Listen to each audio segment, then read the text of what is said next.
Okay, so in example 2, we are still using the Pythagorean theorem, and we are still finding the length of a missing side of a right triangle. What is different here is that in this case, we're given the length of the hypotenuse already. So we're not solving for c this time.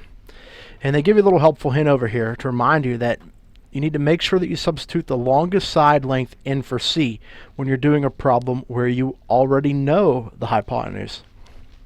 So we can start by writing out the Pythagorean theorem, which is always the best place to start in any of these right triangle problems. And again, it's just as a guide to help you make sure you substitute the different numbers into the right spot into the theorem. So we start with a squared plus b squared equals c squared, our Pythagorean theorem formula. And using the helpful hint, we are going to substitute the longest side here, the hypotenuse, in for c. c is always the hypotenuse. And then that means that 9 is going to be a, and we'll let b be b. So we'll substitute 9 in for a, and we get 9 to the second power plus b to the second power equals 15 to the second power. So start with evaluating our exponents here, again following order of operations like we've done with all the other ones in the past. So 9 to the second power is 81.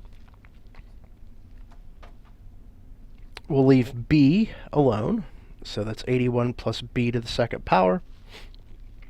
And then 15 to the second power, you probably don't know that one off the top of your head, so go ahead and calculate that. It's 15 times 15, which is 225. Well, now here's where you could see a big difference between what we did in examples 1a and 1b and what we do here. Here we have a number 81 and b squared being added together on the left-hand side of the equation. So before we could take any square roots, we actually have to subtract 81 from both sides.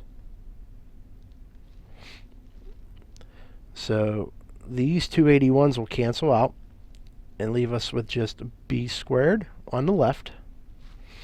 And then 225 minus 81 is 144. So it does add one extra step in for us. And now that we have b to the second power on one side of the equal sign, a number on the other side of the equal sign, here's where we can use the square root to finish this up. And we see that b is equal to the square root of 144, which is 12.